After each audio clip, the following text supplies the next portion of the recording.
దేవునితో సహవాసం కలిగి ఉన్నావా? దేవునితో సహవాసం కలిగి ఉన్నావా? ఒక మంచి సందేశాన్ని మనం పరిశుద్ధ గ్రంథములో నుండి ఆలోచిద్దాం ప్రియులారా. దేవునితో సహవాసం. ప్రియులారా, దేవునితో సహవాసం చేసే ఒక గొప్ప భాగ్యం, దేవునితో సహవాసం చేసే ఒక గొప్ప ధన్యత దేవుడు తన పిల్లలుగా మానవులైన మనకే ఆయన అనుగ్రహించాడు. దేవునితో సహవాసం చేసే ఒక గొప్ప భాగ్యం మనిషికే దక్కింది. ఈ ప్రపంచంలో దేవుడు కలిగించిన ఎన్నో జీవులున్నాయి. ఆకాశంలో చూస్తే కోట్లాది కొలదిగా పక్షులు, అలాగే ఎన్నో సృష్టించబడిన వస్తువులు ఆకాశంలో మనకు కనిపిస్తున్నాయి. వాటితో దేవుడు సహవాసం చేయాలని ఆశపడలేదు. అలాగే భూమి మీద సుమారు 84 లక్షల రకాల జీవరాశులు ఉన్నాయి. వాటితో కూడా దేవుడు సహవాసం చేయాలని అనుకోలేదు. సముద్రంలో చూస్తే ఎన్నో జలచరములు కోట్ల కొలదిగా, వాటితో సహవాసం చేయాలని దేవుడు అనుకొనలేదు. ఇంకా చెప్పాలంటే పరలోకంలో దేవుని చుట్టూ కూడా కోట్ల మంది దూతలు ఉన్నారు. వారితో కూడా దేవుడు సహవాసం చేయాలని ఆశపడలేదు. కానీ కేవలం మానవునితోనే సహవాసం చేయాలని దేవుడు ఒక కోరిక కలిగి ఉన్నాడు. అందుకే మనిషిని తన స్వహస్తాలతో చేసుకున్నాడు. అంతేకాదు, తన స్వరూపాన్ని ఇచ్చాడు, తన పోలికనిచ్చాడు, తన ఆత్మను మనలో పెట్టాడు. వీటికి కారణం ఏంటో తెలుసా? వాళ్ళు నా పిల్లలు, నాతో ఉండవలసిన వారు, నేను వారితో ఉండాలి, నేను వారితో సహవాసం కలిగి ఉండాలి, వారు నాతో సహవాసం కలిగి ఉండాలి. అందుకే దేవుడు ఒక ప్రత్యేకమైన రీతిలో మానవులైన మనలను ఆయన కలుగు చేశాడు. ప్రియమైన దేవుని పిల్లలారా, సృష్టిలో ఉన్నవన్నీ మాటతో కలిగాయి. కలుగునుగాక కలుగునుగాక కలుగునుగాక అంటే ప్రకృతిలో ఉన్నవన్నీ పక్షులు, జంతువులు, జలచరములు సమస్తం కూడా మాటతోనే కలిగించాడు దేవుడు. కేవలం ఒక మానవుని మాత్రమే ఆయన అరచేతుల్లో పెట్టి చెక్కుకున్నాడు. దేవుడు అంటాడు, చూడుము, నేను నా అరచేతుల మీదనే నిన్ను చెక్కి ఉన్నాను. ఎందుకు చెక్కాడు? ఎందుకు తన స్వరూపాన్ని ఇచ్చాడు? ఎందుకు తన పోలికనిచ్చాడు? తన ఆత్మని ఎందుకు పెట్టాడు? అరచేతులతో చేయడానికి గల కారణం ఏమిటి అంటే, నా పిల్లలు వాళ్ళు, వారితో నేను ఉండాలి, వారితో సహవాసం చేయాలి. అందుకు నాకు తగినట్టుగా నా పిల్లలు ఉండాలని దేవుడు కోరుకున్నాడండి. నాతో సహవాసం చేసేవారు నా పోలికతో ఉండాలి, నాతో సహవాసం చేసేవారిని నేనే కలిగించాలి. అందుకే ఈ సృష్టిలో దేనిని చెయ్యని విధంగా మనిషిని దేవుడు చేసినట్లుగా మనం చూడగలం. మొట్టమొదట దేవుడు ఆదామును కలిగించిన తర్వాత ఏదెను వనములో ఆదామును ఉంచి ఆదాము దగ్గరికి ప్రతిరోజు వస్తూ అతను చేస్తున్న పనులు గమనిస్తున్నాడు. అంతేకాదు, నా కుమారుడు ఒంటరిగా ఉన్నాడు అని చూశాడు. గాఢ నిద్ర కలుగు చేశాడు, ప్రకటెముకను తీశాడు, స్త్రీనిగా నిర్మించాడు, ఆదాము దగ్గరికి తెచ్చాడు. వారికి వివాహాన్ని ఆయన ఏదెను వనములో జరిగించాడు. వాళ్ళతో కలిసి ఉంటున్నాడు. ప్రతి చల్లబూట వారితో ఆయన సహవాసం చేస్తున్నాడండి. ఆదికాండము 3వ అధ్యాయం 8వ వచనం, ప్రతిరోజు వస్తున్నట్టుగానే ఒకరోజు చల్లబూట దేవుడు ఆదాము హవ్వల దగ్గరకు వచ్చాడండి. కానీ అప్పటికే పరిస్థితులన్నీ తారుమారైపోయాయి. దేవుడు తన పిల్లలు ఎలా ఉండాలని ఆశపడ్డాడో ఆయన ఆశలన్నీ కూడా అడి ఆశలైపోయాయి.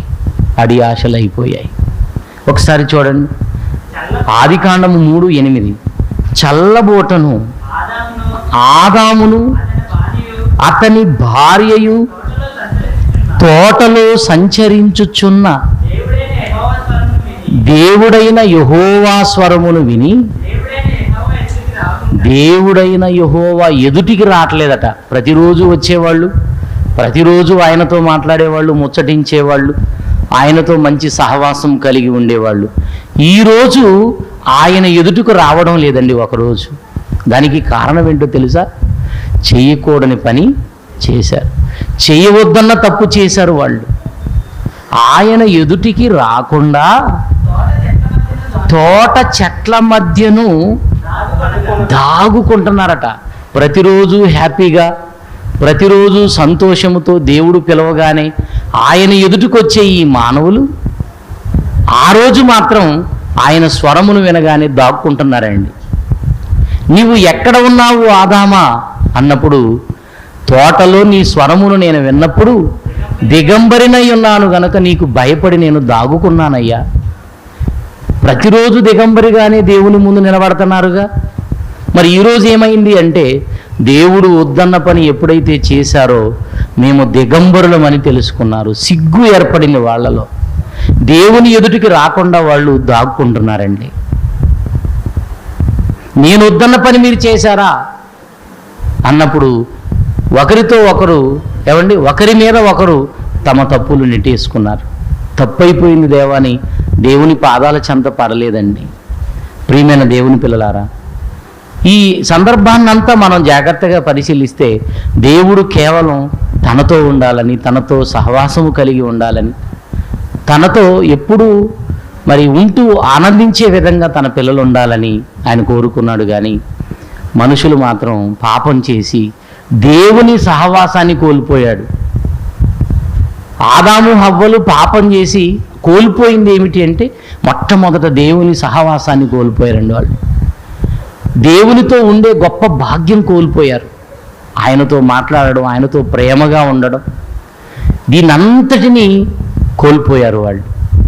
ప్రియమైన దేవుని పిల్లలారా, దేవునితో సహవాసము చేయడం అంటే ఆయనతో కూడా ఉండడం, ఆయన చెప్పినట్టుగా బ్రతకడమే ఆయనతో సహవాసం కలిగి ఉండడం. ఆ తర్వాత కాలంలో ఒక ఆయన ఉన్నాడండి, ఆయన చక్కగా దేవునితో సహవాసం చేశాడట. చూడండి, ఆదికాండము 5వ అధ్యాయము 22 నుండి చూడగలిగితే 24 వరకు అక్కడ ఒక భక్తుడు మనకు కనిపిస్తూ ఉన్నాడు. ఒకసారి చూడండి. హనోకు మెతూషలను కనిన తరువాత 300 ఏండ్లు దేవునితో నడుచుచు, వంటలేంచేయండి, దేవునితోనే ఉంటున్నాడు, దేవునితోనే నడుస్తున్నాడు. ఎంత మంచి సహవాసం! ఎవరండి ఈయన? హనోకు మెతూషలను కనిన తర్వాత, మెతూషల అంటే మనందరికీ తెలుసు, బైబిలులో ఎక్కువ సంవత్సరాలు బ్రతికినవాడు కదా. మెతూషల 969 సంవత్సరాలు బ్రతికాడండి. ఎన్ని సంవత్సరాలు? 969 సంవత్సరాలు. మనం ఆ 900 ప్రక్కకు పెడితే 69 కూడా గ్యారంటీ లేదు మనకి. ఆ మెతూషలను కనిన తర్వాత హనోకు ఏం చేశాడట? 300 సంవత్సరములు దేవునితో నడుస్తున్నాడట. ఎన్ని సంవత్సరాలు? 300 సంవత్సరాలుగా దేవునితో నడుస్తున్నాడట. నడుచుచు కుమారులను కుమార్తెలను కంటూ ఉన్నాడట. హనోకు దినములన్నీ 360 ఏండ్లటండి. 365 ఏండ్లు హనోకు దేవునితో నడిచిన తర్వాత దేవుడు తీసుకుపోయాడట. ఎందుకు? అతన్ని వదిలిపెట్టలేక ఉండలేకపోతున్నాడండి. నైనా నువ్వు వచ్చేసేయి, చాలే, నాతో నడిచావు, నాతో గడిపావు, చాలా కష్టపడ్డావు, చాలా ప్రయాసపడ్డావు, విశ్రాంతి స్థలంలోకి వచ్చేయి అని దేవుడు పరదైసులోనికి ఆహ్వానించాడండి. దేవుడు అతనిని తీసుకొని పోయెను కనుక అతడు లేకపోయాను. ఎందుకంటే హనోకు దేవునికి ఇష్టడుగా ఉన్నాడట. హెబ్రీలకు రాసిన పత్రిక 11వ అధ్యాయం 5వ వచనంలో హనోకు గారిని గురించి అక్కడ కొన్ని సంగతులు ఉన్నాయి చూడండి. విశ్వాసమును బట్టి హనోకు మరణము చూడకుండునట్లు కొనిపోబడెను. ఏ మరణం చూడకుండా కొనిపోబడ్డాడు? 2వ మరణం, అదే నరకం. నరకం చూడకుండానే కొనిపోబడ్డాడట. ఎక్కడికి? పరదైసుకు కొనిపోబడెను. అతడు కొనిపోబడక మునుపు దేవునికి ఇష్టడై ఉన్నాడు. దేవునికి ఇష్టడై దేవునితో నడుచుచు. దేవునితో నడవడం అంటే ఏంటండి? సహవాసము కలిగి ఉండడం. దేవునితో నడవడం అంటే దేవుడు చెప్పినట్టుగా బ్రతకటం. ఎవరు చెప్పినట్టుగానే నడుస్తున్నారనుకోండి, ఆహా అతని అడుగుజాడల్లోనే నీవు నడుస్తున్నావు. ఒక వ్యక్తి నడిచినట్టుగానే నడుస్తున్నాడు అనుకోండి, అంటే ఒక వ్యక్తి బ్రతికినట్టుగానే బ్రతుకుతుంటే ఓహో అతన్ని పోలి నువ్వు నడుస్తున్నావు. ప్రియమైన దేవుని పిల్లలారా, హనోకు దేవునితో కూడా నడిచాడట. అంటే దేవుని అడుగులు అడుగేసుకుంటూ నడవడం కాదు. దేవునితో నడవడం అంటే దేవుని అడుగులు అడుగేసుకుంటూ నడిచాడా? అసలు దేవుని అడుగులు అడుగేయగలడా? దేవుని అడుగు ఎంత పెద్దదండి! ఆకాశమున సింహాసనము, భూమి నాకు పాదపీఠము, మీరు నా కోసం ఎలాంటి మందిరం కడతారన్నాడండి. ఆకాశం మీద కూర్చుంటే భూమి మీదకి వచ్చిందంట ఆయన పాదం. అంటే భూమి మొత్తం ఆయన పాదం పెట్టుకోవటానికే సరిపోయింది. పాదాల పీఠం కాదు, ఒక్క కాలు మీద కాలేసుకొని కూర్చుంటే ఒక కాలు వస్తుంది దేవునికి. ఒక కాలే భూమి మొత్తం సరిపోయింది. ఆలోచించండి. మరి అలాంటప్పుడు ఈ హనోకు దేవుని అడుగుల్లో అడుగేసి ఎలా నడవగలుగుతాడు? దేవునితో నడవడం అంటే దేవునితో సహవాసము కలిగి ఉండడం. దేవునితో నడవడం అంటే దేవుడు చెప్పినట్టుగా బ్రతకటం. దేవునితో నడవడం అంటే దేవుని పోలి నడుచుకోవటం.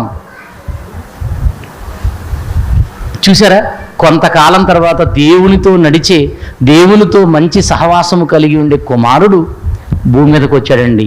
అతనే హనోకు. హనోకు మాత్రమే కాదు, నోవహు గారు కూడా దేవునితో నడిచారట. చూడండి ఒకసారి, ఆదికాండము 6వ అధ్యాయము 9వ వచనం. ప్రియులారా, ఆదికాండము 6వ అధ్యాయము 9వ వచనం. నోవహు వంశావళి ఇదే. నోవహు నీతిపరుడును, తన తరములో నిందారహితుడును అయ్యుండెను. నోవహు దేవునితో కూడా నడచినవాడు. హనోకు మాత్రమే కాదు, నోవహు గారు కూడా దేవునితో నడిచాడట. చూసారా, హనోకులాగే నోవహు గారు కూడా దేవునితో నడిచాడు. అంటే దేవునితో మంచి సంబంధం, దేవునితో మంచి సహవాసం కలిగి బ్రతుకుతున్నాడండి. ఎవరు? నోవహు. నోవహు గారితో దేవుడు ఏదైతే చెప్పాడో అది చేశాడు కదా. ఆదాములాగా దేవుని మాటను తిరస్కరించలేదండి.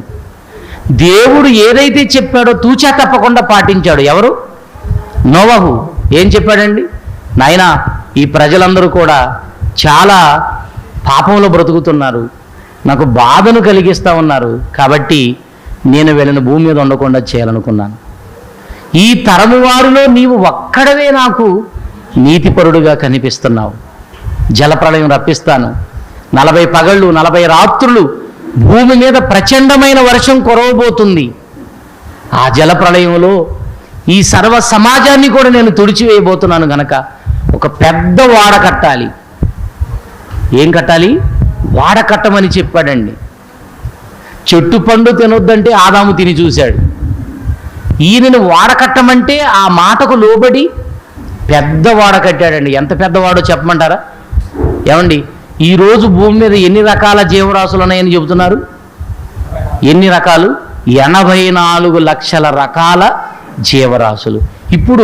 ఇప్పుడు బ్రతుకుతున్న ఈ జీవులన్నీ ఆ రోజు నోహు వాడలోనికి వచ్చినవే.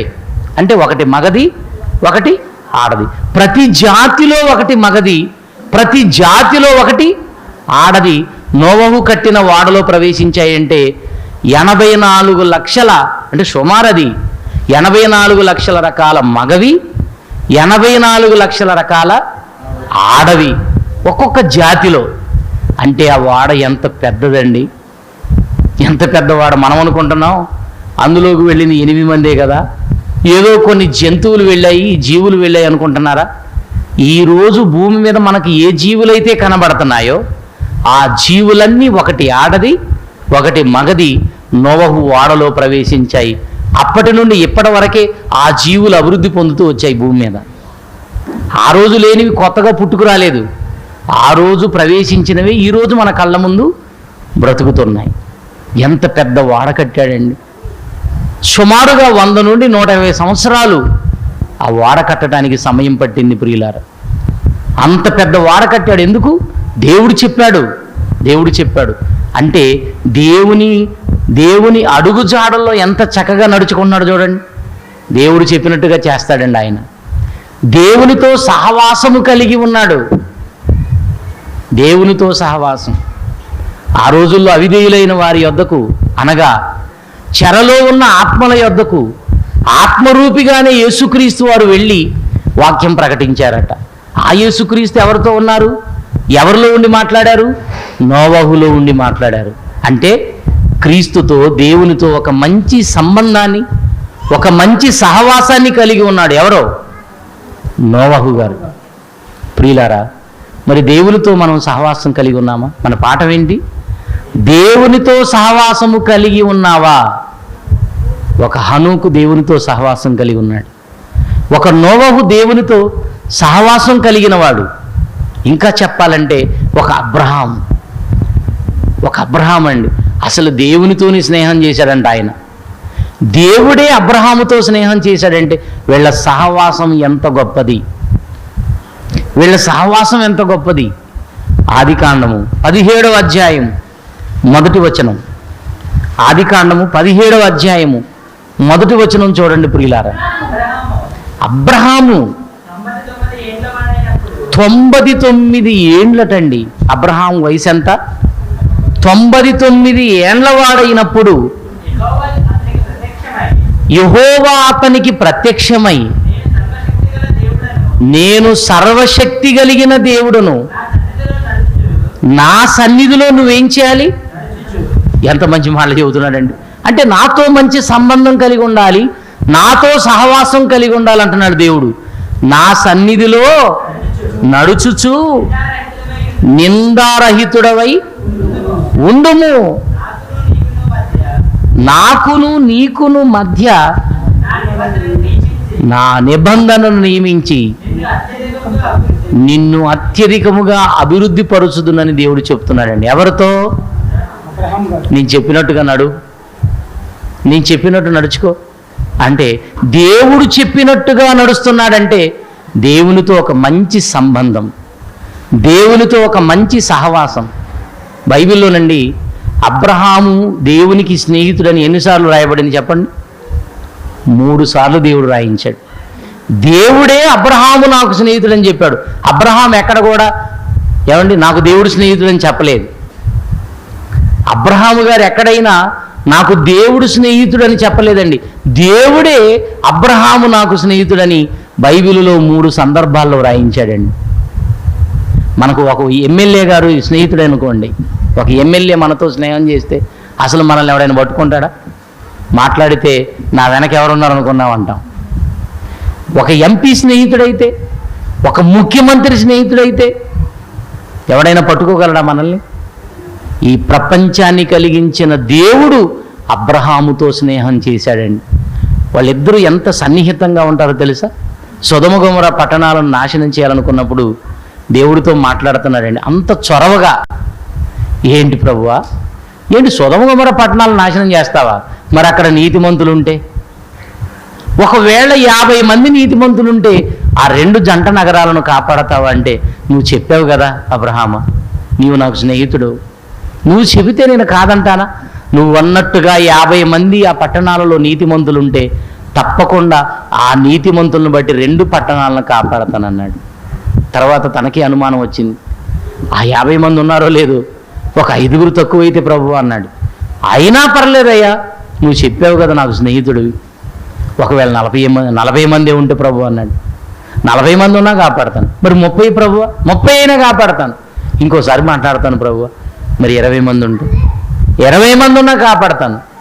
ఎందుకు నాకు డౌట్ వస్తుంది కానీ ఫైనల్గా ఒకటి అడుగుతాను, 10 మంది ఉంటే కాపాడతావు? మనతోనైతే ఇలా మాట్లాడతాడండి దేవుడు. అసలు మనం ఎవరితోనైనా మాట్లాడతాం ఎన్నిసార్లు? ఒకటోసారి, రెండోసారి, మూడోసారి, ఫైనల్. ఎన్నిసార్లు బేరం పెట్టాడండి. అంటే దేవునితో ఎంత మంచి సహవాసం, ఎంత మంచి సంబంధం అబ్రహాముది. అందుకే భక్తులతో ఎవరితో మాట్లాడాలన్నా ఆయన పేరు ఎత్తుతాడు. ఆయన ఎవరి పేరు? అబ్రహాము గారి పేరు. నేను అబ్రహాము దేవుడను, నేను ఇస్సాకు దేవుడను, నేను యాకోబుల దేవుడను. వాళ్ళు చాలా గొప్పగా బ్రతికారండి. యుగాంతము వరకు దేవుని జ్ఞాపకాల్లో నిలిచేది ఎవరంటే అబ్రహాము, అతని సంతానం. ఒక అబ్రహాము గారు దేవునితో మంచి సహవాసం కలిగి ఉన్నాడండి. ఎక్కడికి వెళ్ళినా ఆయన బలిపీఠం కట్టి దేవుడితో మాట్లాడేవాడు. అంటే దేవునితో మాట్లాడడం అంటేనే సహవాసం. అక్కడ బలిపీఠం కట్టి యెహోవా నామమున దేవుడికి ఏం చేసేవాడు? ప్రార్థన చేసేవాడు. అంటే ప్రార్థనతో తన సహవాసాన్ని ఇంకా ఎక్కువ చేసుకున్నాడండి. దేవునితో సహవాసం కలిగి ఉండేవాళ్ళు ఎప్పుడు దేవునితో మాట్లాడతారు. ఎవరిని మనతో ఎవరైనా మంచి సహవాసం కలిగి ఉంటే వాళ్ళ ఊరికి మనం ఫోన్ చేస్తాం, అవునా? మనతో సహవాసం కలిగి ఉన్నవాళ్ళు, మనతో స్నేహితులుగా ఉన్నవాళ్ళు, వాళ్ళతో ఊరికి మాట్లాడకుండా ఉండలేము. అలాగే దేవుడికి ఎప్పుడు ప్రార్థన చేస్తూ గడిపాడండి. ఎవరో? అబ్రహాము గారు. ఈరోజు మనం దేవునితో సహవాసం కలిగి ఉన్నామా? ఆలోచించండి. నిర్గమాకాండం మరొక వ్యక్తిని మనం చూస్తే నిర్గమాకాండము 33వ అధ్యాయము 11వ వచనం. నిర్గమాకాండము 33వ అధ్యాయం 11వ వచనం. మనుషుడు తన స్నేహితునితో మాట్లాడినట్లుగా యెహోవా మోషేతో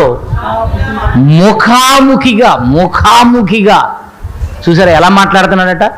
మనుషుడు తన స్నేహితునితో మాట్లాడినట్లుగా. చూసారా? యెహోవా మోషేతో ముఖాముఖిగా మాట్లాడుచుండెను. ఒక మనుషుడు తన స్నేహితునితో ఎంత చొరవగా మాట్లాడతాడో దేవుడు మోషేతో అలా మాట్లాడాడండి. అంటే మోషే గారు కూడా చాలా మంచి సంబంధం, దేవునితో సహవాసం కలిగి ఉన్నాడు. నిజంగానండి, మోషే గారిని పల్లెత్తి మాట ఎవరైనా అన్నారంటే దేవుడు ఒప్పుకునేవాడు కాదండి. ఒకరోజు మిరియాము మోషే గారి యొక్క సహోదరి అక్క, అలాగే మోషే గారి యొక్క అన్న అహరోను, వీళ్ళిద్దరు కలిసి ఇద్దరు కలిసి మోషేని మరి కొంచెం బాధ పెట్టే విధంగా మాట్లాడారు. ఎందుకంటే ఆయన కూషు దేశపు స్త్రీని వివాహం చేసుకున్నాడట. ఏ స్త్రీని? కూషు దేశపు స్త్రీని. కూషు దేశస్తులు బాగా నల్లగా ఉంటారట. నల్లగా ఉంటే ఏంటి, ఆయనకి ఇష్టమైంది చేసుకున్నాడు. అవమానకరంగా మాట్లాడాలా? అలా మాట్లాడినందుకు దేవుడు వెంటనే స్పందించి ఏమన్నాడు తెలుసా? నా కుమారుడు మోషే అంటే మీరేమనుకున్నారు? భూ ప్రజలలోని మిక్కిలి సాత్వికుడు, నా ఇల్లంతటిలో నమ్మకమైన వాడు. అతనితో నేను ప్రవక్తలతో మాట్లాడినట్టుగా మాట్లాడను, ముఖాముఖిగా అతనితో నేను మాట్లాడతాను. అలాంటి నా కుమారుని గూర్చి ఇంత చెడ్డగా మీరు మాట్లాడతారా? అవమానించి మాట్లాడతారా? మీరు హేళన చేస్తారా అని దేవుడు అలా మాట్లాడుతుంటేనే మిరియాము ముఖంలో కుష్టు వ్యాధి వచ్చేసిందంట. తెల్లని కుష్టు. అంటే మోషే గారు ఎలాంటి సంబంధం దేవుడితో కలిగి ఉన్నాడో ఒక్కసారి మీరు ఆలోచించండి ప్రియులారా. వీళ్ళంతా ఎవరంటే దేవునితో సహవాసం చేసిన వారు, దేవునితో మంచి సంబంధము కలిగి ఉన్నవారు. అలాగే యేసుక్రీస్తు వారు భూమి మీద ఉన్న కాలంలో ప్రతిరోజు తండ్రితో గడిపేవాడండి. ప్రతిరోజు. ఒక్కసారి మార్కు సువార్త చూడండి. మార్కు రాసిన సువార్త 1వ అధ్యాయము 35వ వచనం చూడండి ప్రియులారా. మార్కు సువార్త 1వ అధ్యాయము 35వ వచనం. ఆయన అనగా యేసుక్రీస్తు వారు ఆయన పెందల కాడనే లేచి ఇంకను చాలా చీకటి ఉండగానే బయలుదేరి అరణ్య ప్రదేశమునకు వెళ్ళి అక్కడ ఏకాంతంగా తండ్రితో మాట్లాడుతున్నాడండి. చూసారా తండ్రితో ఎలాంటి సహవాసం కలిగి ఉన్నాడో? ఎవరు? యేసుక్రీస్తు వారు. మళ్ళా చదవండి ఆ మాట ఎంత బాగుందో. ఆయన పెందల కాడని లేస్తున్నాడట. మరి మన సంగతి ఏంటో? ఎప్పుడు లేస్తాడండి ఆయన? పెందల కాడ.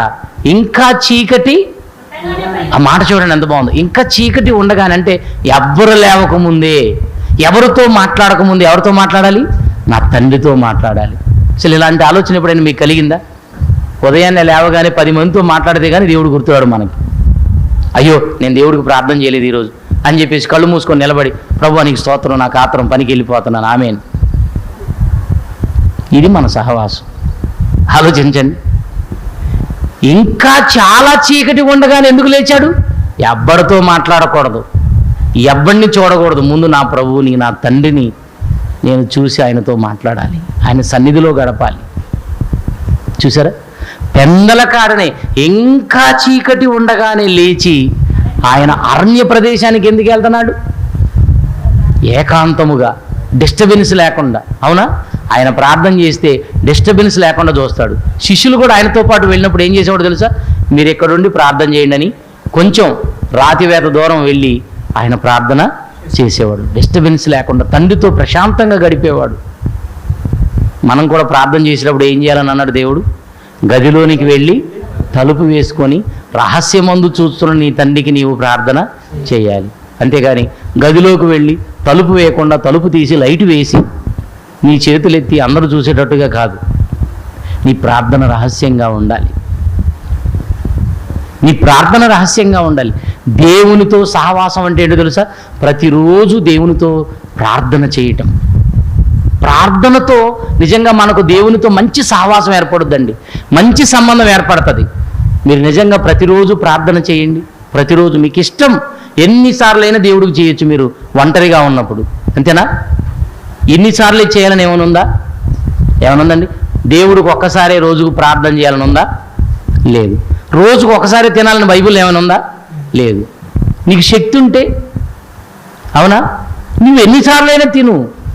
అలాగే నీకు శక్తి సామర్థ్యం ఉంటే, నీకు నిజంగా దేవుడి మీద ప్రేమ ఉంటే ఎన్నిసార్లైనా దేవునికి ప్రార్థన చెయ్యి. ఎంత మనం ప్రార్థన చేస్తే అంతగా దేవునితో మనకు సంబంధం ఏర్పడుతుందండి. ప్రార్థన అంటే ఏంటో తెలుసా? దేవునితో మాట్లాడటం. దేవునితో మాట్లాడడం. కొంతమంది చూడండి, స్నేహితులతో మాట్లాడకుండా ఉండలేరు, తమకు తెలిసిన వారితో మాట్లాడకుండా ఉండలేరు, తమను ప్రేమించే వారితో మాట్లాడకుండా ఉండలేరు. దేవుడు కూడా అంతేనండి. ఆయన మనతో మాట్లాడతాడు. ఆయన మనతో మాట్లాడాలనే 66 పుస్తకాలతో కూడిన పరిశుద్ధ గ్రంథం మనకిచ్చాడు. ఇప్పుడు ఆయన మనతో మాట్లాడాలనుకోండి, శుభ్రంగా బైబిల్ తీసుకొని మనం చదవాలి. ఆయనతో మనం మాట్లాడాలనుకోండి, మనం దేవుడికి ప్రార్థన చేయాలి. అంటే ఈ 2 కార్యక్రమాల ద్వారా దేవునికి మనకు మధ్య మంచి సంబంధం ఏర్పడుతుంది, మంచి సహవాసం ఏర్పడుతుంది. 1 ప్రార్థన, 2 దేవుని యొక్క వాక్యం చదవటం. లేవగానే దేవుని సన్నిధిలో కళ్ళు మూసుకొని, ఒక రోజుని ఇచ్చాడు కదా దేవుడు మనకి, ఒక క్రొత్త దినాన్ని ప్రసాదించాడు. ప్రభువా, గతించిన కాలమంతా కాపాడావు, మరొక నూతన దినాన్ని నాకు ప్రసాదించావు, నీకు వందనాలు తండ్రి. ఈ దినమును చూడని వారు చాలామంది ప్రపంచంలో ఉన్నారు, నాకు ఇట్టి భాగ్యమును అనుగ్రహించావు. ఈ రోజంతా నేను పనులు చేస్తుండగా నాతో ఉండు తండ్రి, నాకు సహాయం చెయ్యి, తప్పుడు పనులు చేయకుండా నాకు కృప చూపించు. నిజంగా దేవుడితో మీరు ప్రార్థనలో గడపగలుగుతున్నారా? మంచిదండి. భక్తులు ఎన్నోసార్లు ప్రార్థించారట. దావీదు గారు ఎన్నిసార్లు ప్రార్థించేవాడు తెలుసా? రోజుకు 7 మార్లు చేసేవాడంట ఆయన. 7 సార్లు చేసేవాడట. దానియేలు గారు రోజుకు 3 సార్లు యెరూషలేము వైపు తమ కిటికీలు తెరిచి ఉండగా ఆ యెరూషలేము వైపు చూస్తూ, దేవాలయం ఉంది కనుక అక్కడ దేవుని వైపు చూస్తూ ఉన్నట్టుగానే దేవాలయం వైపు చూసి ప్రార్థన చేసేవాడు. ఎన్నిసార్లు? 3 సార్లు.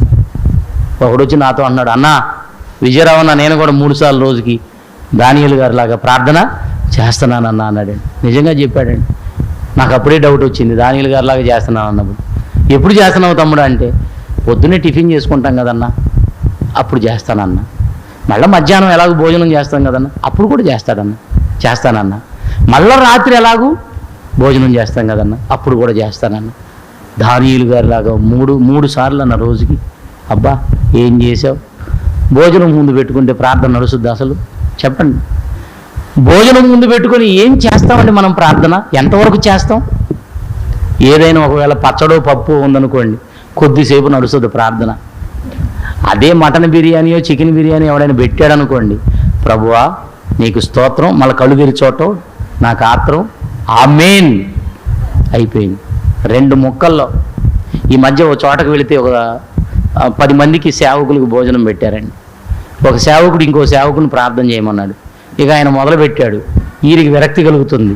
అయిపోయిన తర్వాత ఏమన్నాడు తెలుసు? కళ్ళు ఎర్ర చేసి, ఎక్కడ ఎంతసేపు ప్రార్థన చేయాలో నీకు అసలు తెలియదు. ఎందుకు?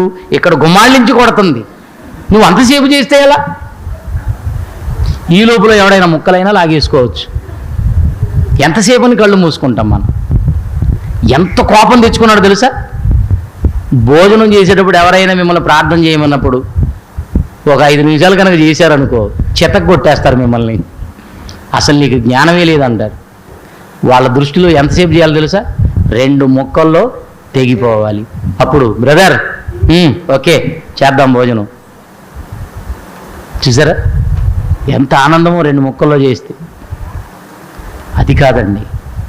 అలాగని ప్రార్థన చేసుకోకుండా తినమని నేను చెప్పట్లేదు, కానీ ప్రతిరోజు దేవునికి కొంత సమయాన్ని మనం కేటాయించుకొని ప్రార్థన చేయటం, బైబిల్ చదవటం, ఇవి మన బ్రతుకులో మనం అలవాటు చేసుకోవాలి. ఈ 2 ఏం చేస్తాయంటే దేవునితో మంచి సహవాసం, దేవునితో మంచి సంబంధాన్ని మనకు ఏర్పాటు చేస్తాయి. కనుక దేవునికి ప్రార్థన చేయండి, బైబిల్ బాగా చదవండి. దావీదు గారు ప్రార్థనే కాదు, 63వ కీర్తన మొదటి వచనంలో చూడండి ఏం రాశారు ఆయన. 63వ కీర్తన మొదటి వచనాన్ని చదవండి ప్రియులారా. కీర్తన గ్రంథం 63 మొదటి వచనము నుండి, దేవా నా దేవుడవు నీవే, వేకువనే లేచి నిన్ను వెతుకుదును. యేసుక్రీస్తు మాదిరిగానే చూడండి, ఆయన పెందల కాడని లేచి తండ్రికి ప్రార్థన చేయడానికి ఎలా సిద్ధపడుతున్నాడో, దావీదు గారు కూడా వేకువనే లేచి దేవుని వెతుకుతున్నాడట. తర్వాత నీ బలమును నీ ప్రభావమును చూడవలెనని. చూసారండి ఎంత మంచి సహవాసం అండి. నీ బలమును నీ ప్రభావమును చూడవలెనని నీ పరిశుద్ధ ఆలయమందు నేనెంతో ఆశతో కనిపెట్టుకొని ఉన్నాను నీ కొరకు. చాలండి. ఏంటండి వేకువనే, ఎప్పుడట? వేకువనే లేస్తాడట. ప్రియమైన దేవుని పిల్లలారా, అందుకే దావీదు నా ఇష్టానుసారుడైన మనుషుడు, నా ఉద్దేశములను నెరవేర్చువాడని దేవుడు దావీదు గారిని గురించి సాక్ష్యం ఇచ్చాడు. మన సహవాసం ఎవరితో ఉండాలి? దేవునితో ఉండాలి. ఇంకా ఎవరితో ఉండాలి? ఒక్కసారి కొరింథీయులకు రాసిన మొదటి పత్రిక 1వ అధ్యాయము 9వ వచనం. కొరింథీ మొదటి పత్రిక 1వ అధ్యాయము 9వ వచనం చదవండి. మన ప్రభువైన యేసుక్రీస్తు అను తన కుమారుని సహవాసమునకు మిమ్మును పిలిచిన దేవుడు నమ్మదగినవాడు. ఏ సహవాసానికి పిలిచాడట? ఏమండి? నాతో సహవాసం చేస్తున్న నా పిల్లలారా, మీరు నా కుమారునితో కూడా సహవాసం కలిగి ఉండాలి. తన కుమారుని సహవాసమునకు మిమ్మును పిలిచిన దేవుడు నమ్మదగినవాడు. చదువమ్మా. సహోదరులారా, చాలండి. ఆయన కుమారుని సహవాసమునకు దేవుడు మనల్ని పిలిచాడట. అంటే ఇంకా మనం ఎవరితో సహవాసం కలిగి ఉండాలి? యేసుక్రీస్తుతో సహవాసం. అదెలా? యేసుక్రీస్తు అంటే వాక్యం అండి. యేసు అంటేనే వాక్యం. వాక్యాన్ని బాగా చదువుతుంటే ఎవరితో మనం సహవాసం కలిగి ఉన్నట్టు? క్రీస్తుతో. క్రీస్తు చెప్పిన మాటల ప్రకారంగా బ్రతుకుతుంటే ఎవరితో మనం సహవాసం కలిగి ఉన్నట్టు? యేసుక్రీస్తుతో. యేసుక్రీస్తు వారు శిష్యులతో ఏమన్నారు తెలుసా? నేను ఆజ్ఞాపించినవి మీరు చేసిన ఎడల మీరు నాకు స్నేహితులై ఉందురు. మంచి సహవాసం. తండ్రితోనూ తన కుమారుడైన యేసుక్రీస్తుతోనూ పరిశుద్ధాత్మతో. పరిశుద్ధాత్ముడు ఎలాగో మనతోనే ఉంటాడు. కనుక తండ్రితో కుమారుడితో నీవు సంబంధం కలిగి ఉన్నావంటే పరిశుద్ధాత్మతోనూ మంచి సంబంధం నువ్వు కలిగిన వాడవే, కలిగిన దానవే. అంటే దేవునితో మనం మంచి సహవాసం కలిగి ఉండాలని దేవుడు కోరుతున్నాడు. దేవునితో సహవాసం అంటే ప్రార్థన చేయండి, క్రీస్తుతో సహవాసం అంటే వాక్యం చదవండి. అంతేనా? దేవునితో సహవాసం అంటే దేవునికి ప్రార్థించండి, క్రీస్తుతో సహవాసం చేయాలంటే ఎక్కువ వాక్యం మీరు చదవండి. వాక్యాన్ని చదువుతుంటే మనం ఎవరితో సహవాసం చేసినట్టు? క్రీస్తుతో. ఎప్పుడు బైబిలే నీ చేతిలో ఉంటుందనుకోండి, యేసుక్రీస్తు అంటే నీకు బాగా ఇష్టం. ఎప్పుడు వాక్యమే చదువుతున్నావు అంటే యేసుక్రీస్తు అంటే నీకు ప్రేమ. నిజంగా ఆయన బాగా ప్రేమించాలండి. మనం బాగా ప్రేమించాలి. బాగా ప్రేమించిన వాళ్ళు ఏం చేస్తారు? బైబిల్ బాగా చదువుతారు. బాగా ప్రేమించే వాళ్ళు దేవుని వాక్యం చెప్తారు. అవునా? యోహాను కుమారుడు అయిన సీమోను వీళ్ళందరికంటే నీవే నన్ను ఎక్కువగా ప్రేమిస్తున్నావని అడిగాడు. ఎవరిని? పేతురు గారిని. అవును ప్రభువా, వీళ్ళందరికంటే నేను ఎక్కువ నిన్ను ప్రేమిస్తున్నాను, నీకు తెలియదా? అయితే నా గొర్రెలను మేపు, నా గొర్రెలను కాయుము. అంటే వాక్యం చదవటమే కాదు, చదువుకున్న వాక్యాన్ని, నేర్చుకున్న వాక్యాన్ని అనేక మందికి మనం ప్రకటిస్తాం. ఎప్పుడంటే క్రీస్తును మనం ప్రేమించి ఆయనతో మనం మంచి సహవాసమును కలిగి ఉన్నప్పుడు. సహవాసమును కలిగి ఉన్నప్పుడు. నిజంగా ఈరోజు దేవునితో సహవాసం చేసేవాళ్ళు ఎవరున్నారు? లోకంతో సహవాసం చేస్తున్నారండి. అవునా? లోకంతో స్నేహం చేయటం ఈరోజు నేర్చుకున్నారండి. లోక స్నేహము దేవునితో వైరమని బైబిల్లో రాయబడింది. లోకంతో ఉన్నోళ్ళతో మనం స్నేహం చేయకూడదు. ఎందుకంటే మనం పరిశుద్ధుడైన దేవుని పిల్లలం. లోక సంబంధుల కార్యక్రమాలు ఎలా ఉంటాయండి? వాళ్ళ ఆలోచనలు, వాళ్ళ చూపులు, వాళ్ళ మాటలు, వాళ్ళ నడతలు, వాళ్ళ ప్రవర్తన అంతా తేడా. అందుకే ఎప్పుడు వాళ్ళతో మనం సహవాసం కలిగి ఉండకూడదు. పాత నిబంధన గ్రంథంలో దేవుడు తన పిల్లలైన ఇశ్రాయేలుకు ఒక మాట చెప్తున్నాడు. చూడండి, మొదటి రాజుల గ్రంథం 11వ అధ్యాయము 1వ వచనం. మొదటి రాజులు, మోయాబీయులు, ఎదోమీయులు, అమోరీయులు, హిత్తీయులు అను జనులు నీ హృదయములను తమ దేవతల తట్టు త్రిప్పుదురు గనుక వారితో సహవాసము చేయకూడదనియు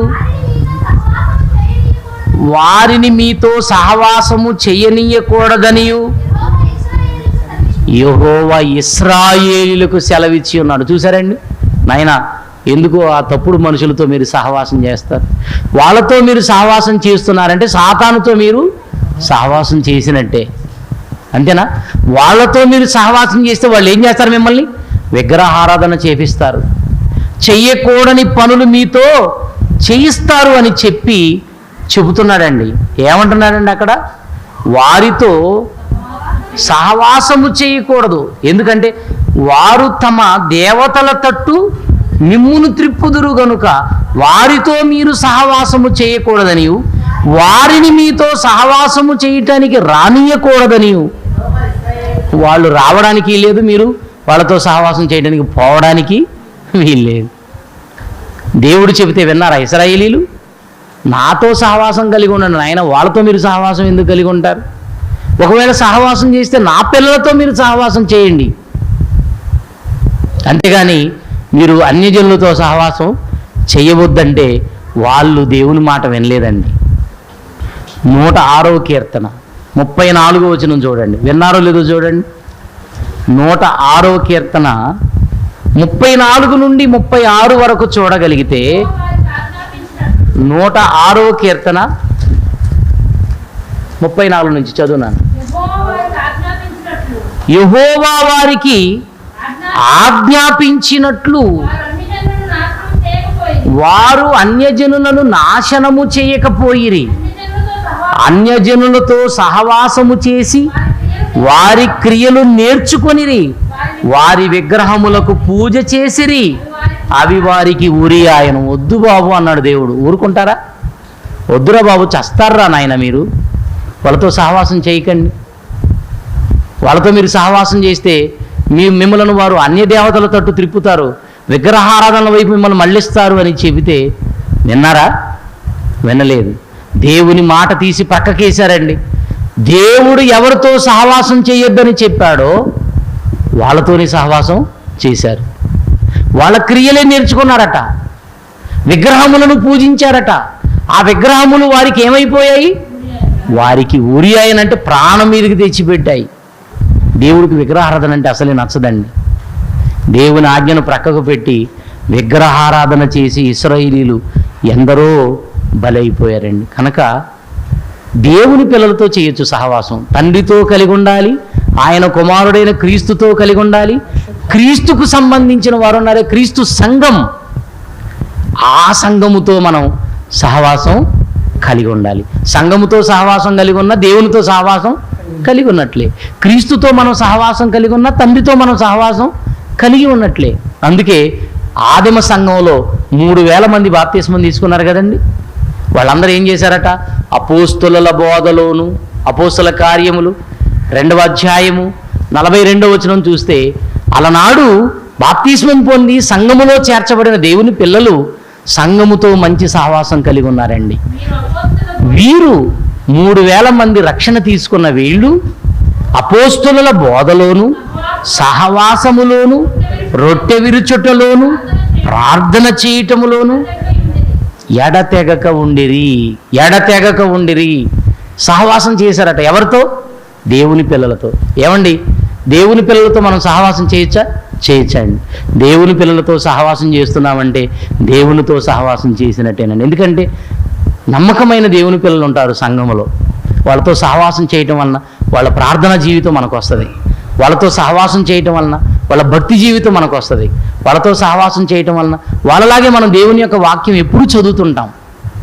వాళ్ళతో మనం సహవాసం చేయటం వలన వాళ్ళలాంటి త్యాగాలు మనలోకి వస్తాయి. కనుక ఎప్పుడు దేవుని పిల్లలతోనే సహవాసం కలిగి ఉండాలి. పెద్దలో సామెత చెప్పారు కదా, 10 రోజులు కలిసి ఉంటే వారు వీరవుతారట. కనుక అన్ని జనులతో మనం ఉన్నామనుకోండి, వాళ్ళ లక్షణాలన్నీ మనలోకి వస్తాయి. అసలు ఇశ్రాయేలీయులు విగ్రహారాధన ఎందుకు చేశారో తెలుసా? అన్యజనులతో వద్దంటే సహవాసం చేశారు కనుకనే విగ్రహారాధన చేశారు. ఆయన చెప్పినట్టుగా బ్రతికితే ఈ బాధలను ఎందుకు వచ్చేవి? ఆ విగ్రహములు వారికి ఉరి ఆయను. దేవుని పిల్లల సహవాసం మనకి ఎప్పుడు ఉండాలండి. అందుకే దేవుని పిల్లల్లో కూడా జ్ఞానవంతులు ఉంటారు, భక్తి కలిగిన వాళ్ళు ఉంటారు, భయం కలిగిన వాళ్ళు ఉంటారు. వాళ్ళతో మీరు ఎక్కువ ఉండండి, మీకు కూడా వాళ్ళ లక్షణాలు వస్తాయి. సంఘంలో కూడా భక్తి లేని వాళ్ళు ఉంటారా? సంఘంలో ఎప్పుడు ఒరిజినల్ ఉంటుంది, సరుకు డూప్లికేటు ఉంటుంది. 10 మంది కన్యకలు అని చెప్పాడు, అందులో బుద్ధి గలవారు 5, బుద్ధి లేనివారు 5. కనుక సంఘములో ఒరిజినల్ ఉంటుంది, డూప్లికేట్ కూడా ఉంటారు. కనుక ఎవరు ఒరిజినల్, ఎవరు భక్తి కలిగిన వాళ్ళు, ఎవరితో ఉంటే బాగా బ్రతుకుతాం మనం దేవుని కోసం అని ఆలోచించి భక్తి కలిగిన వారితో మనం సహవాసం చెయ్యాలి. దేవుని పిల్లలతో సహవాసం చెయ్యాలి. అపోస్తుడైన యోహాను గారు తన పత్రికలో 1 యోహాను పత్రిక 1వ అధ్యాయము 3వ వచనాన్ని మీరు చూడగలిగితే ఎంత మంచి మాట చెప్పాడండి. యోహాను 1వ పత్రిక 1వ అధ్యాయము 3వ వచనం, మాతో కూడా మీకును, అంటే సంఘము, అంతేనా? సంఘములో ఉన్నవాళ్ళు ఒకరితో ఒకరు సహవాసం కలిగి ఉండాలి. అందుకే అన్నాడు మాతో, అంటే సేవకులమైన మాతో మీకును సహవాసం. దేవునితోనే కాదు, మాతో కూడా కలిగి ఉండాలి మీరు సహవాసం. మాతో, సేవకుడైన యోహాను గారు అంటున్నారు, మాతో మీకును సహవాసము కలుగునట్లు మేము చూచిన దానిని వినిన దానిని మీకును తెలియజేస్తున్నాము. మన సహవాసం చూసారా? మాతో మీరు, మీతో మేము సహవాసం చేస్తుంటే మనం ఎవరితో సహవాసం చేసినట్టు? మన సహవాసం అయితే. చూసారా ఎంత అసలు బైబిల్ అండి అద్భుతంగా ఉంటుందండి. బైబిల్ అండి అద్భుతం. అందుకే నేను దేవుని పిల్లలతో సహవాసం చేయటం దేవునితో సహవాసం చేసినట్టేనండి. అందుకే ఇక్కడ మీరు ఆ మాటలు చూస్తేనండి, మాతో మీకును సహవాసము కలిగి ఉండునట్లు మేము చూచిన దానిని వినిన దానిని మీకును తెలియజేయుచున్నాము. మన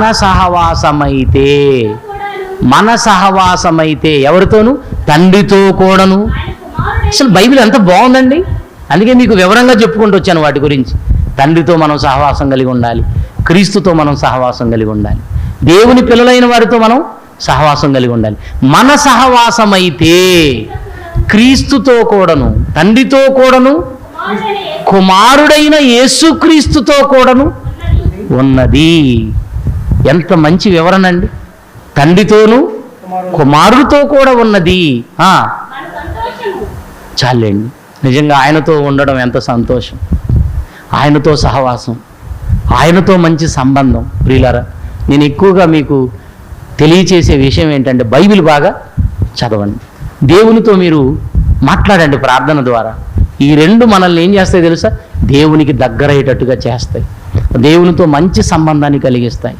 కనుక ప్రార్థన వాక్యాన్ని బాగా చదవండి, దేవునితో మంచి సంబంధాన్ని ఏర్పాటు చేసుకోండి, దేవునితో సహవాసం కలిగి ఉండి మనము పరలోకంలో ప్రవేశించాలి. కొరింథీయులకు రాసిన 1వ పత్రిక 7వ అధ్యాయం, కొరింథీయులకు రాసిన 1వ పత్రిక 7వ అధ్యాయము 24వ వచనంలో పౌలు గారు చెప్తున్నాడు ఒక మాట, సహోదరులారా, ప్రతి మనుష్యుడును ఏ స్థితిలో పిలువబడెనో ఆ స్థితిలోనే దేవునితో సహవాసము కలిగి ఉండవలెను. అంటే ఏ స్థితిలో మనం పిలువబడ్డామని ప్రారంభంలో ఎలా ఉన్నాం మనం? అమ్మ, ప్రారంభంలో ఎలా ఉన్నాం మనం? ఏమండి, ఒకప్పుడు మనం బాగోలేము, పిలువబడినప్పుడు మన పరిస్థితి ఎలా ఉంది? బాప్తిస్మం పొందిన రోజుల్లోనండి బైబిల్ వదిలిపెట్టరండి చాలామంది. అవునా? బైబిల్ వదిలిపెట్టరు. ఎప్పుడు చూసినా ఏముంటుంది చేతిలో? బైబిల్. ఎప్పుడు చూసినా బైబిల్ చదవటమే. ఇక బాప్తిస్మం తీసుకున్న తొలి రోజుల్లోనండి ఎప్పుడు చూసినా మోకాళ్ళు వేసి ప్రార్థన చేయటమే. ఇక రాను రాను మోకాళ్ళు లేవు, మోకాళ్ళు ఉండవు. ఇక మోకాళ్ళు వేయటం మానేసి మంచంలో కూర్చొని ప్రార్థన చేయటం మొదలు పెడతారు. ఇక కూర్చోవటం కాస్త బద్ధకం అయిపోయి నిలబడి కూడా పోతూ పోతూ కళ్ళు మూసుకొని స్తోత్రం ప్రభు అనుకుంటూ వెళ్ళిపోతారు. ఇక ఆ తర్వాత అసలు ప్రార్థనే ఉండదు, బంద్. ఎలాంటి వాళ్ళు లేరనుకుంటున్నారా మీరు? ఏ స్థితిలో మీరు పిలువబడ్డారో ఆ స్థితిలోనే దేవునితో సహవాసం. ప్రారంభంలో నువ్వు ఎలా ఉన్నావు? ఎంత భక్తి! ఏమండి, తప్పుడు మాట మాట్లాడితే చెంపలేసుకునేవాళ్ళం, ఇప్పుడు బండబూతులు మాట్లాడే పరిస్థితి వచ్చింది. అవునా? పొరపాటును బాప్తిస్మం తీసుకున్న రోజు టీవీలో ఎవడైనా పిల్లలు సీరియల్ పెడితే చిచిచి మనం చూడకూడదురా అని చెప్పిన నువ్వే సీరియల్ పెడుతున్నావు. ఇప్పుడు సినిమాలు చూడకూడదని చెప్పిన నీవు ఎగబడి చూస్తున్నావు. అంటే పెద్ద దయ్యంలాగానే తయారైపోయాం మనం. అంటే మన సహవాసం ఇప్పుడు దేవునితో లేదు. ఎవరితో? వాడితోనే, దయ్యం. అవునా? వాడితోనేనండి. దేవుడితో పాట, దయ్యంతో ఆట అంట, ఏదో ఏదో ఉంది టైటిల్. అలా తయారైపోయారు. ప్రియులారా, వద్దండి. మీరు లోకానికి దగ్గరవుతుంటే దేవునితో సహవాసాన్ని కోల్పోతారు. కనుక బైబిల్ చదవాలి నిత్యం. బైబిల్ దేవునితో మంచి సహవాసాన్ని మనకి కలిగిస్తుంది. ప్రార్థన దేవునితో సహవాసాన్ని పెంపొందింప చేస్తుంది. కనుక ఈ రెండిటిలో జాగ్రత్తగా ఉండి రాబోయే రోజుల్లో భక్తి జీవితంలో ఎదిగి దేవునితో మంచి సహవాసం, అలనాడు ఒక హనోకుల, నోవాహుల, ఇంకా ఎవరు, అబ్రహాముల, మోషేల, క్రీస్తుల మనం మంచి సహవాసం దేవునితో కలిగి ఉండాలి. అలా ఉంటే తప్పకుండా పరలోకం దేవుడు మనకు ప్రసాదిస్తాడు. ప్రార్థన చేసుకుందాం. ప్రార్థన. పరిశుద్ధుడైన మా తండ్రి, ప్రేమ నమ్మకం కలిగిన దేవ, మీ ఘనమైన నామమునకు వందనములు చెల్లిస్తున్నాం తండ్రి. మంచి మాటలు మీ పిల్లలు విన్నారు. హృదయములో భద్రపరుచుకొని ఆ మాటలను అనుసరించి ప్రతి ఒక్కరూ నీ కొరకు బ్రతుకులాగున సహాయం చేయమని కోరుకుంటూ మీ పిల్లలందరినీ మీ చేతులకు అప్పగిస్తూ క్రీస్తు నామమున ఈ ప్రార్థన మీకు సమర్పించున్నాం తండ్రి. ఆమేన్.